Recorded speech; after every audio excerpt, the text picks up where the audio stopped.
여러분 안녕히 주무셨습니까? 우리가 잠든 사이 어떤 일이 있었을까요? 저희 굿모닝 글로벌과 함께 체크해 보시죠. 자, 미국 증시가 지난 밤 사이 3거래일 만에 다시 한번 반등에 나섰습니다. 3대 지수 모두 올랐고요.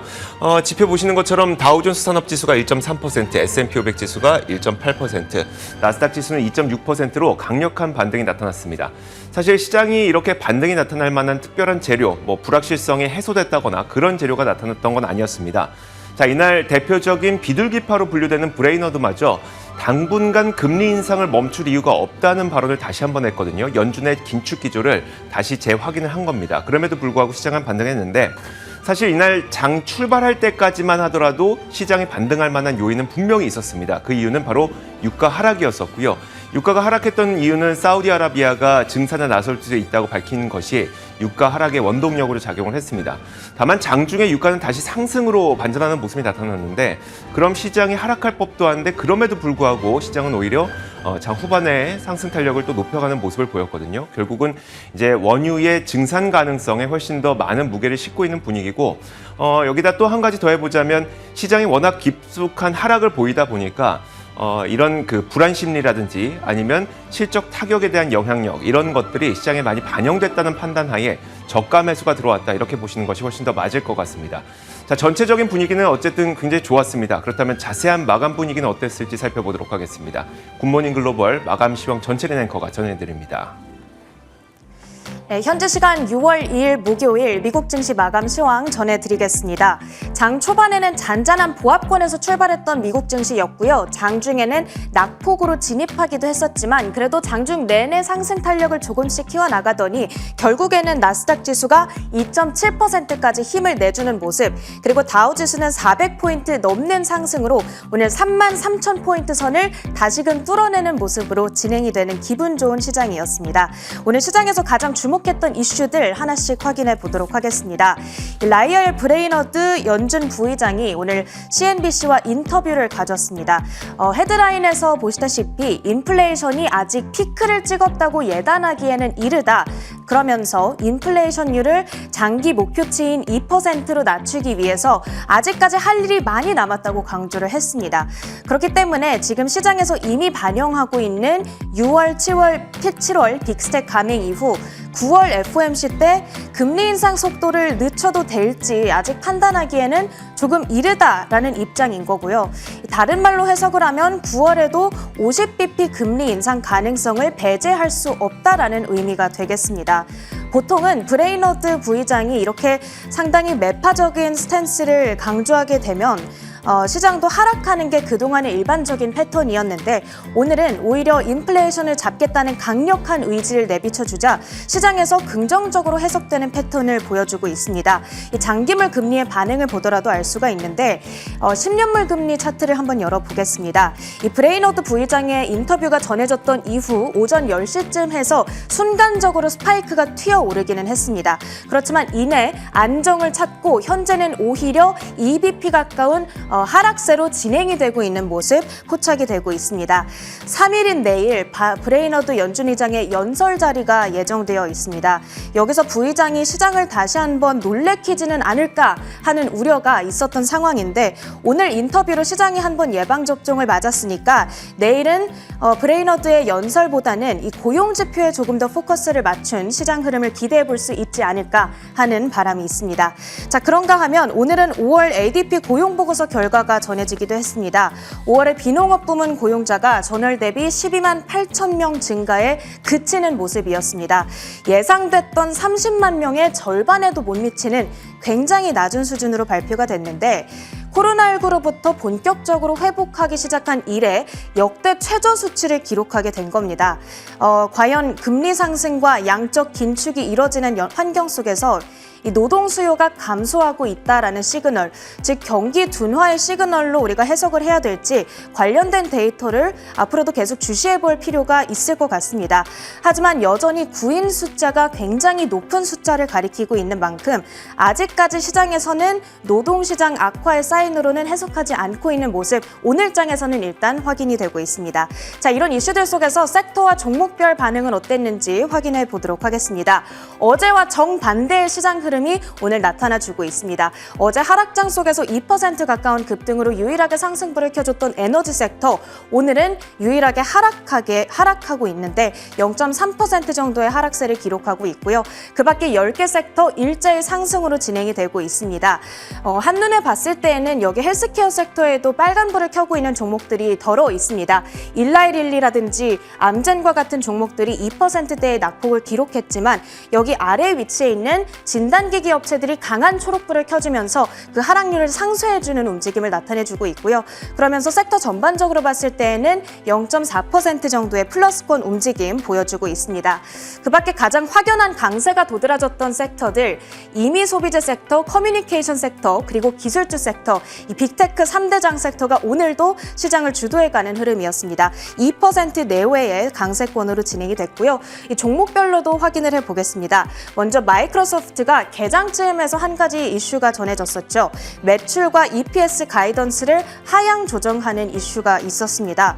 이 달러화 강세를 원인으로 꼽았는데 달러가 강세를 보이게 되면 현지 통화로 계산한 글로벌 매출을 다시 달러로 표시했을 때 이 매출이 감소하게 되죠. 그렇기 때문에 당초 기대했던 실적에 못 미칠 거다라고 사측에서는 설명을 했습니다.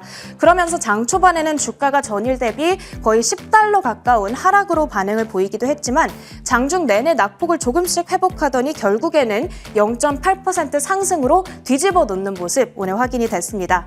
반도체 테마 내에서는 엔비디아와 퀄컴 6%대의 급등으로 섹터 강세를 주도해가는 모습 확인이 됐고요. 커뮤니케이션 섹터 내에서는 페이스북, 메타의 강세도 눈에 띄는 하루였습니다. 오랜 기간 동안 메타의 2인자 역할을 해왔던 인물이죠. 셰릴 샌드버그가 CEO직에서 사임한다라는 소식이 바로 어제 전해졌습니다. 그러면서 전일에는 크게 하락 반응이 나왔지만 오늘은 5% 가까이 어제의 하락분을 모두 지워내고도 더 올라가는 흐름으로 진행이 됐습니다. 최근에 아마존도 연일 상승세를 이어가고 있죠. 오늘도 3% 정도의 급등으로 진행이 됐는데 이 주식 분할 개별 이슈 때문에 계속 올라가고 있습니다. 지난달 25일 주주총회에서 20대 1 액면 분할을 승인한 이후 현재 6거래일 동안 거의 20% 가까운 상승세를 시현하고 있다는 부분 체크를 해주시면 되겠습니다. 자, 그 밖에 한 가지 특징주 차트를 열어서 확인해 보도록 하겠습니다. 애완용품 이커머스 기업에 해당하는 추이를 들고 왔는데 추이가 주당 14센트의 순손실을 기록할 거라는 기대와는 달리 깜짝 순이익을 달성해줬습니다. 24억 3천만 달러 매출에 4센트의 주당 순이익을 기록했고요. 최근에 이커머스주들이 서서히 저물어가는 게 아니냐라는 우려가 있던 터에 추이가 이렇게 예상외로 깜짝 실적을 전해주자 엣시라든지 쇼피파이 등과 같은 여타 이커머스주들이 오늘장에서 동반으로 강세 흐름을 연출해줬습니다. 다만 추이의 실적만으로 아직까지 이커머스주들의 분위기가 살아난다고 판단하기에는 좀 이르다라는 월가의 평가가 전해지고 있다는 부분도 여러분께서 체크를 해주시면 되겠습니다. 이렇게 오늘장 전해졌던 특징주들 확인해봤고요. 마지막으로 상품 선물 시장 움직임까지 체크를 해보도록 하겠습니다. 먼저 국제 유가 현재는 상승으로 전환을 하고 있는 모습인데요. 오펙 플러스가 증산 속도를 대폭 높여잡기로 결정을 했습니다. 7월과 8월 하루에 64만 8천 배럴 증산하기로 결정을 했고 이에 따라서 유가가 장 초반에는 하락세를 기록하기도 했지만 현재는 2% 가까운 상승권 배럴당 117.5달러 수준에서 거래를 이어가고 있습니다. 마지막으로 금 가격까지 확인해 보도록 하겠습니다. 달러 인덱스가 일주일 내 고점을 찍었다가 다시 하락세를 보이고 있죠. 여기에 대한 반작용으로 금 가격은 강한 상승세를 오늘 시현해주고 있습니다. 거기다가 더불어서 5월 고용보고서 결과가 기대 이하였다는 점, 그리고 이에 따라서 경기 침체 우려가 여전히 시장에서 한편으로는 살아있다는 부분도 금 가격을 지탱해주고 있는 양상 진행이 되고 있습니다. 미국 증시 마감 상황 정리해드렸습니다.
자, 지난 밤 사이 미국 시장에서 떠올랐던 여러 가지 이슈들 키워드를 통해서 정리해드리도록 하겠습니다. 애프터마켓 시간이고요. 매주 금요일마다 저희가 마켓 픽4로 네 가지 키워드를 설정을 하고 있죠. 자, 오늘 이분과 함께 하겠습니다. 큰물쌤, 김태수 미국 세무사 화상 연결되어 있습니다. 안녕하세요. 네, 안녕하세요. 네, 안녕하세요. 자, 오늘도 총 4가지의 키워드가 준비가 되어 있고요. 첫 번째 키워드부터 한번 먼저 살펴볼게요. 첫 번째 키워드는 바로 이겁니다. 보시면요. 해고의 시대라는 건데 사실 지난 밤 사이 고용 지표가 나오기도 했었고요. 또 기사도 여러 가지가 있었는데 일단 어떤 내용일지 먼저 소개해 주실까요? 네, 우리가 이제 팬데믹을 거치면서 아마존 같은 경우에는 지금 2년 동안 80만 명이 넘는 직원을 추가로 고용을 했습니다. 엄청나게 많은 수를 고용을 한 건데 기술주들 메타라든가 애플, 마이크로소프트, 구글 같은 경우에도 직원들을 2배 가까이 늘린 것으로 그렇게 알려져 있습니다. 지금 보면은 미국의 채용 공고만 놓고 보면은 실업자당 일자리가 한 2개 정도씩 있어요. 이게 모자라는 게 아니라 오히려 넘치는 그런 모습을 보이는데 외형적으로 보면은 굉장한 어떤 강세로 보일 수도 있습니다. 그런데 이제 보면은 이제 좀 내부적으로 보면은 5월 달에 미국의 기술주들에서 과연 그 고용이나 이런 것들을 어떻게 했나 봤더니 4,040개 정도의 일자리가 줄어들었습니다. 2020년 12월 달에 5,200명 정도 감원한 이후에 월간 최대 규모로 지금 감원하고 있는 그런 모습인데 핀테크 기업들 5월 한 달 동안 감원한 숫자를 봤더니 1월부터 4월까지 감원한 숫자보다도 268%나 더 많은 숫자를 5월 한 달 동안 빠르게 감원하는 해고하는 그런 모습이 있었습니다.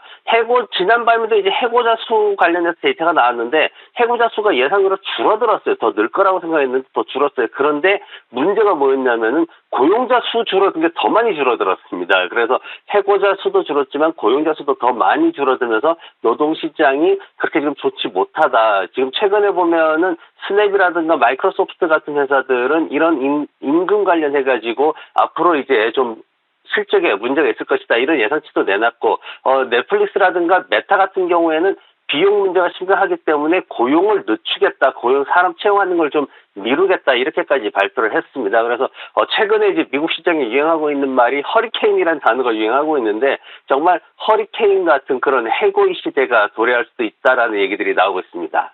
사실 단적으로 생각해 보면 우리가 고용을 많이 하는 기업의 주가가 오른다고 얘기를 하기도 하지 않습니까? 그만큼 기업의 상황이 좋기 때문에 하는 건데 그럼 해고는 당연히 주가의 하락과 연관성이 있을 것 같지만 또 요즘처럼 인건비 부담이 너무 큰 시대에는 해고가 오히려 기업 실적에는 긍정적일까 이런 생각도 들고요. 해고와 주가와의 관계는 어떨까요? 네, 시장에서 이제 기업들이 실적이 굉장히 좋게 굉장히 상승하고 있는 그런 모습이죠. 근데 이제 최근 들어가지고 이익 추정치에서 임금 인플레이션이 상당한 부담을 주고 있다. 이제 임금이 너무 높다. 이제 이런 얘기를 하고 있습니다. 그러면서 이제 일부에서는 경영학자들, 경제학자들은 걱정할 필요 없다. 임금 올라가는 것만큼 수익 올라가고 있으니까 시장에서는 그만큼 더 좋은 성과를 낼 수 있다. 이런 얘기도 하고 있고 여러 가지 이제 얘기들이 있습니다. 근데 이제 과거 데이터는 어떠냐를 봤더니 예를 들어서 이제 2007년도에 실업률이 굉장히 이제 4% 초반대까지 떨어지면서 굉장히 좋은 경기 흐름이 있었죠. 그때 S&P 500이 연간 수익률이 한 5.5% 정도에 불과했는데 금융위기 터지고 나서 2009년도에 실업률이 10%까지 올라갔거든요. 근데 오히려 주식시장에서는 더 많은 상승, 26%까지 상승하는 모습을 보였습니다. 시장에서는 이제 그 이전 데이터를 보더라도 실업률이나 이런 것도 해고가 늘어나면은 지수가 좀 올라간다. 이런 이제 공식들이 있는데, 근데 이제 지금 이제 이 중요한 게 뭐냐면 그 과정을 지나가야 되거든요.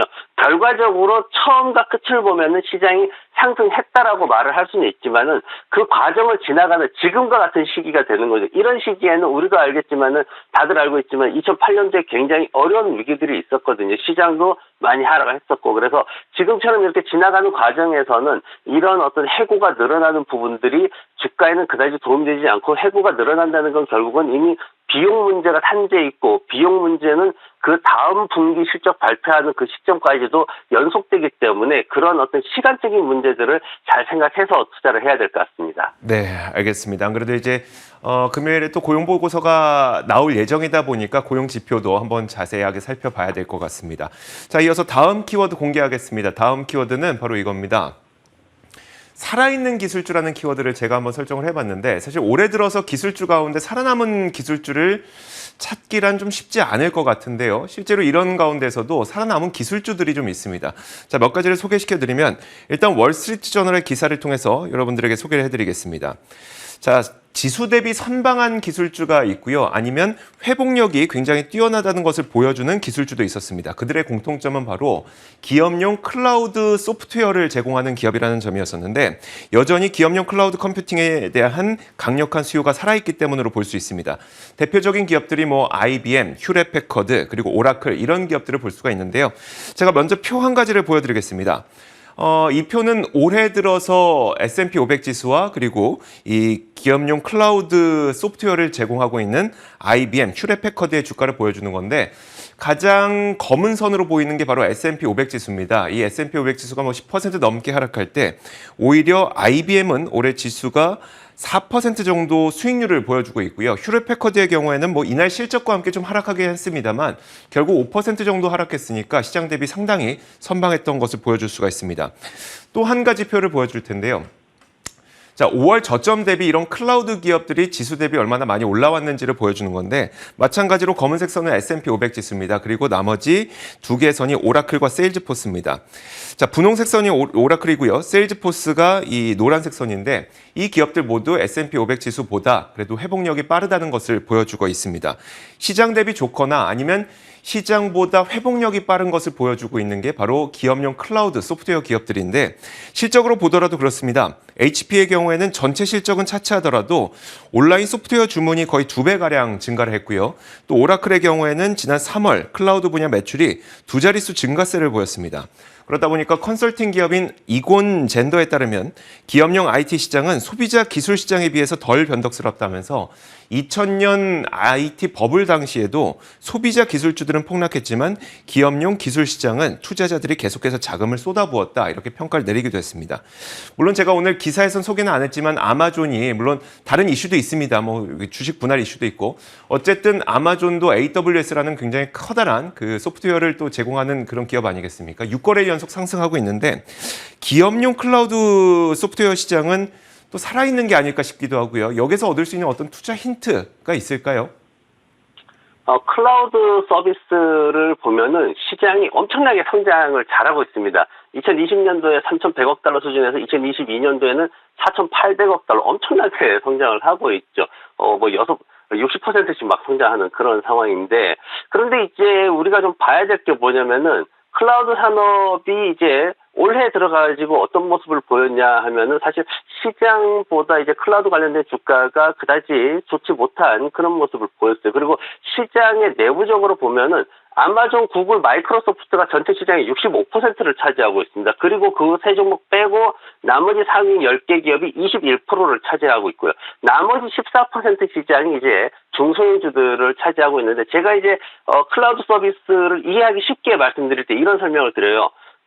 저는 이제 S보험사의 큰 회사에 저렴하게 이렇게 제 아버님보다도 한 30% 정도 저렴하게 자동차 보험을 들고 있습니다. 근데 제 아버님은 동네에 그동안 거래하시던 분한테 이제 그 보험 브로커 분한테 가입을 해서 저보다 더 비싸게 가입을 해서 이용을 하고 계세요. 근데 서비스를 이용할 때 저는 콜센터에 전화해서 뭐 여러 가지 절차를 거쳐서 진행하는데 저희 아버님은 그분한테 바로 전화하면 바로 달려오십니다. 이게 클라우드 서비스예요. 뭐냐면은 지금 클라우드 서비스가 대형 기업들이 거의 치킨게임 수준으로 진행을 하면서 이 대형 기업들이 수익을 못 내고 손실 상태를 계속 유지하고 있거든요. 근데 하나 봐야 될 게 제가 이제 4월 달에 하나 이제 추천해드린 게 있습니다. 데이터 스토리지 코퍼레이션이라는 회사를 하나 여러분들한테 추천을 해드린 적이 있는데 주가가 밀리지 않았어요. 최근에 시장 하락하는 동안 올해 들어서 밀리지 않았어요. 보합권에 유지하고 있고 최근에 기술주들 하락했을 때 40% 이상 빠르게 급등하면서 주가 바로 회복하는 모습을 보였습니다. 이런 겁니다. 뭐냐면은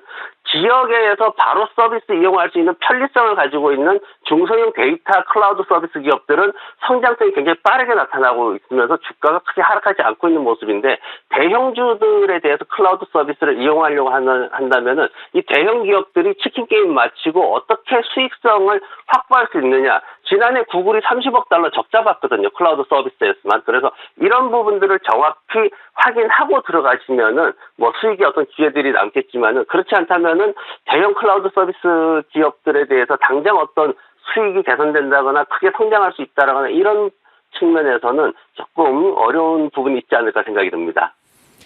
기업용 클라우드 시장이 강력하게 성장하고 있다는 것은 분명하지만 그 가운데서 클라우드로 진짜 돈을 벌고 있는 중소형주, 틈새 시장을 놀리고 있는 중소형 클라우드주가 훨씬 더 이익을 내게 좋다 이런 얘기를 해주셨습니다. 관심 가져보시면 좋을 것 같고요. 자, 다음 키워드 공개하도록 하겠습니다. 다음 키워드는 바로 이겁니다. 약세장 랠리인데 사실 투자자분들 입장에서 그렇게 썩 듣기 좋은 키워드는 아니거든요. 자, 세무사님, 일단 약세장 랠리처럼 보이시나요? 요즘 반등이?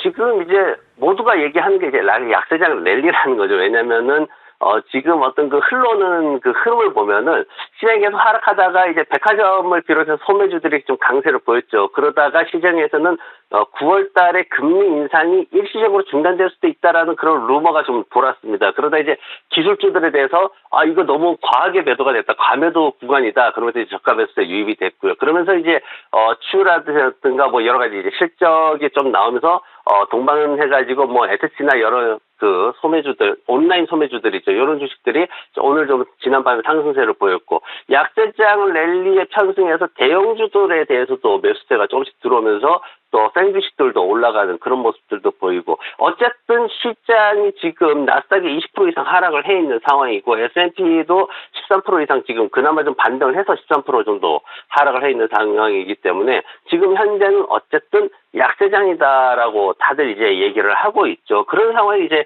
랠리가 좀 이제 반등이 진행이 되고 있기 때문에 지금 현재 뭐 JP모건 CEO 같은 경우에는 지금 허리케인에 미국 경제가 직면해 있다 이렇게까지 얘기를 하고 있기 때문에 이런 부분들에 있어가지고 시장이 약세장 속에서 랠리를 펼치고 있다 그렇게 보고 있습니다. 그러면 만약에 이제 약세장 랠리라면 여기서 우리는 어떤 투자 전략을 취해야 되는 걸까요? 네, 이 베어마켓 랠리라는 게 쉽게 말해가지고 이제 약세장의 어떤 그런 기조 속에서 이제 바짝 반등하는 그런 모습인데, 이게 이제 지금처럼 그 좋은 모습을 보이면은 여기서 이제 V자형 패턴으로 완전히 1월 고점까지 올라가는 거 아닌가 이제 이런 생각까지도 들던 게 사실입니다. 근데 이제 단기 투자자들한테는 제가 이제 이번 장에 대해서 단기 투자자들 리스크를 충분히 부담할 수 있는 그런 단기 투자자들한테는 매수의 기회다라고 말씀을 드렸지만은 그렇지 못한 분들한테는 굳이 여기에서 나서가지고 뭔가를 할 필요는 없을 것이다라고 말씀을 드렸습니다. 이제 중장기 투자자들 같은 경우에는 오히려 중소형주들을 조금씩 공략해보면 더 좋을 것이고, 그리고 약세장 흐름 속에서는 언제든지 되돌려지는 그런 리스크가 존재하기 때문에 시장에서는 뭐 테마주들도 많이 돌게 되고 그런 상황이기 때문에 수익을 그래도 어느 정도 나게 되면은 수익을 좀 실현하면서 진행하는 게 좋고, 그리고 기존에 손실 보고 있던 투자자들은 부담을 좀 줄이는 측면에서 이제 정리를 좀 하는 게 좋겠다라는 말씀을 드리고요. 어쨌든 시장의 큰 흐름 속에서 대장주가 어디인가라는 것이 분명하게 드러나지 않는 상황에서는 조금 더 기다리는 게 좋을 것 같다는 생각입니다. 네, 알겠습니다. 자, 이렇게 세 번째 키워드까지 봤고요. 이어서 네 번째 마지막 키워드 공개하겠습니다. 마지막 키워드는 바로 이겁니다. 자, 맞다. 보잉 방산주지가 바로 키워드인데요. 몇 년째 지금 보잉이 회복하지 못하고 있는데 우리가 한 가지 간과하고 있었던 게 있었습니다. 바로 보잉은 방산주 가운데 하나라는 거죠. 자, 이날 보잉의 주가가 급반등에 성공했습니다. 그 이유가 분명히 있었는데 독일 정부가 보잉으로부터 치누크 헬기 60대를 주문할 것이라고 밝혔기 때문입니다. 물론 정확하게 밝혀진 금액은 없습니다만 시장에서 추정하기로는 약 40억 달러에 달하는 이 금액의 주문이 될 것이다라고 추정을 하고 있고요. 요즘에 이제 그 러시아의 우크라이나 침공으로 인해서 전 세계 여러 국가들이 국방비를 증액하는 움직임이 나타나고 있죠. 국방 태세를 더 강화시키고 있습니다. 그 일환으로 보잉에게 독일 정부가 치누크 헬기 60대를 주문했다 이렇게 보시면 될 것 같은데, 그러면서 보잉의 주가는 이날 7% 가까이 상승한 반면에 보잉의 대표적인 라이벌 기업이라고 할 수 있는 록히드 마틴의 경우에는 이날 겨우 보합권 수준에서 그치는 수준이었습니다. 또 한 가지 뉴스가 있었는데요. 보잉의 주가 상승이 방산 분야에서만 나온 건 아니었습니다. 이날 델타 항공의 CEO가 보잉과 737 맥스 기종에 대한 주문을 논의하고 있다, 이런 소식을 또 전했거든요. 자, 이렇게 보잉의 항공기 사업 부문이 조금씩 살아날 기미를 보이고 있는데 방산 부문에서 또 대형 주문이 들어오자 보잉의 주가는 상승한 것으로 보시면 됩니다. 물론 보잉은 아직 분기 기준 적자를 기록하고 있는 상태고요. 하지만 레피니티브에 따르면 올해 3분기부터는 흑자로 돌아설 것으로 시장에서는 집계를 하고 있기 때문에 전쟁으로 인해 전 세계가 국방 예산을 증액할 것이라는 건 거의 기정사실이고, 이런 가운데 항공기 주문만 정상화된다면 보잉은 이제 한번 기대해 볼 수 있지 않을까라는 생각이 듭니다. 보잉의 살아나는 뉴스들이 몇 가지 들리긴 하는데 사실 보잉은 몇 년째 투자자들을 많이 속였잖아요. 그러다 보니까 좀 믿기 어렵기도 하고, 지금 보잉 투자할 만한 때일 것 같으세요? 어떨 것 같으세요? 우선 방산주 측면에서 먼저 말씀을 드리자면은 미국 국방부가 최근에 이제 지난해부터 F-35 라이트닝에 대해 가지고 계속 이제 주문을 취소하거나 축소하고 있는 그런 국면입니다. 지금 거의 90대 중에 한 30대 정도 이렇게 취소하고 그런 상황인데, 그 대신에 이제 그걸 메꾸기 위해서 이제 그 F-35는 이제 4.5세대로 구분이 되죠, 비행기가. 근데 F-35 대신에 보잉에서 제작한, 록히드 마틴 대신에 보잉에서 제작한 4세대 전투기 레벨을 하나 낮춰가지고 4세대 전투기인 F-15EX를 갖다가 이제 24대를 요청하는, 그러니까 그 빈 공간을 이제 메꾸는 거죠. 이렇게 이제 좀 방산주 측면에서는 긍정적인 뉴스들도 시장에서 계속 있어 왔습니다. 다만 이제 좀 우려가 되는 게 뭐냐면은 시장 점유율이 회복이 안 되고 있어요. 왜냐하면 기존에 보잉이 항공산업 시장 점유율이 55%까지 올라갔단 말이죠. 근데 지금 한 40%까지도 떨어졌다는 얘기가 나오고 있어요. 이게 굉장히 당장은 헤어나오기 어려운 진짜 늪과 같이 그렇게 좀 하락해 있는 상황인데, 단기적으로는 이슈를 가지고 등락을 보일 수 있습니다. 근데 지금 현재 매출 자체가 2018년도 최고치 대비해서는 마이너스 40%나 지금 하락해 있는 상황이고, 앞서 말씀하신 그런 매출도 전체 매출로 봤을 때는 정상적인 수준에서는 한 4% 정도밖에는 차지를 하지 못하고 있는 수준이기 때문에 이런 매출 회복이 어느 정도 좀 일어나야지, 지금 수준에서 매출이 그래도 30% 이상 증가하는 이런 모습을 보여야지만 제대로 된 그 주가의 상승이 나오지 않을까, 그렇게 생각이 됩니다. 알겠습니다. 확실히 항공시장에서의 점유율이 확대되는 모습과 함께 좀 투자에 본격적으로 나서야 될 것 같습니다. 자, 이렇게 총 4가지 키워드, 지난밤 사이에 있었던 여러 가지 키워드를 통해서 미국 시장에서 어떤 일들이 있었는지 살펴봤습니다. 애프터마켓이었고요. 큰물쌤 김태수 미국 세무사와 함께 이야기 나눠봤습니다. 고맙습니다. 네, 고맙습니다.